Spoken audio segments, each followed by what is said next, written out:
te contrat yi ñu signé loolu amu ci mais teewul bi ñu waxee ñun ba ñu ko war a def ñëw nañ pour def ko mais ci situation yi mënutoon a ne ndax coow li fi amoon ak histoire bi fi am xeex mënu la am ñu sànni ay lacrymogène nga dem di def test boobu mais biñ pare nañ leen yéen seen siège fu mu ne waaw ñu ne ñun ñu ngi ci stade biñ fi dellu see fekk ñu leen fi et buñ demee ne dañ leen wax def leen test antidopage ñu bañ c'est pas vrai du dëkk et puis nañ yemale ñëpp nag nañ bàyyi ci site mi ñi asar ne woon loolu jaaduwul nañ yemale ñëpp et puis événement am est-ce que combat Siteu rek mooy événement lan moo tax duñ fi ñëw di def loolu nañ respecté nit ñi nañ jox nit ñi cër mais buñ ne dañoo wax ñëw leen def antidopage ñu bañ c'est pas vrai du dëkk mais waxtaan bu leen ci ak CNG bi non dama ne CNG ñun fa lañ signé contrat ñoom benn ñu ne ma si bergan dama tudd ma si CNG contrat yi kon déglu administratif da nga wax sa tur dëkk booy jëli banque mag si bergan du ma ci jël benn chèque déggal fi may waxee tudduma noonu kon ñoom dañuy tâtonner rek mais nañ respecté nit ñi nañ jox nit ñi cër ñun tënkuwul ci ñoom ci CNG la ñu tënku amul benn impact boo xam ne mën na koo def ci li nga xam ne non promoteur bi mais privé la buy investir xaalisam signé contrat ñoom dana ñàkk fayda ba beneen kii bu jóge fële di reporter combat bu ñu signé def promotion promoteur bi investir ci xaalisam structure boo xamante ne nii d'accord àdduna bépp la concerné mais nga jógee Niger boobu daa am bëre door Sénégal rek la am amul feneen nañ respecté nit ñi jox nit ñi cër loolu ñuy wax du dëgg. mais père lii bu réussir lan la war a mën a yàqal si làmb. non dama ne xoolal yéen xam ngeen ni ci làmb dafa mel ni ñoom dañoo ñëw pour yàq làmb parce que ki ko jiite yàgg na ci làmb mos nañu def loo test antidopage fële ci stade de l'Amitié si te def na ko fi am na yéen bëri yu ko fi def mais kooku dem na ba jëm la beneen booy moo jël relève bi di wane boppam mais xam nga ne réalité làmb benn mbër du ngemb ba takk ngemb ba ànd ak say mbokk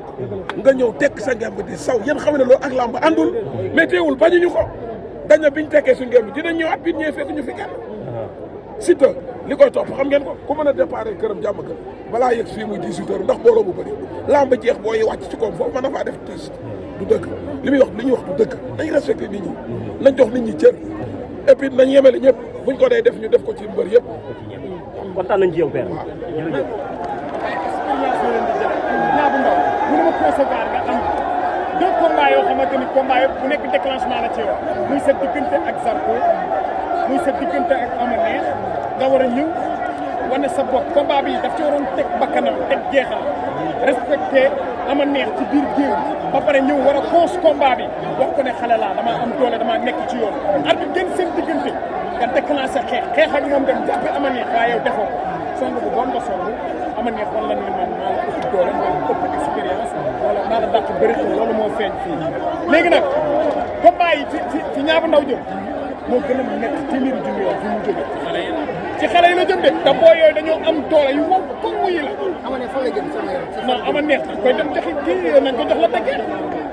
Ama Neex la dëggeer combat la Ama Neex il est temps ñu jox ko ci combat yu mag yi il est temps ñu dugal ko ci VIP yi parce que Ama Neex boo xoolee Ama Neex moom ñoom ay boy naa ñoo départ Ama Neex bu fàtte ñu Bamba Ama Neex ay ñoom Ama Baldé Ama Neex ndaanaan la ci làmb la bokk c'est que le problème en est que Tëngéej dafa am lu mu dese dafa desee am jàppale mbër yi fa nekk dañoo desee am jàppale bu bari waaw te mbër léegi xoola affaire de gox la affaire de jàppale la xoola ñaabu ndaw xoola ki ñang baal muy génn Cambérène li koy topp xoola ñaabu ndaw mi muy génn li koy topp léegi loolu dafa bokk ci image u làmb loolu day tax promoteur bi da lay ñeme mais promoteur booy kuy jógee sa gox bi indi benn car deux car du la mën a ñeme du la bëgg lijjantiwu la sax affaire de gox la na tënk xam ne ay champion lañ am ñu jàppale xale mais bàyyi nga xam ne leen Zarko leen Ama Neex mën na nekk Zarko Ama Neex lu jaadu la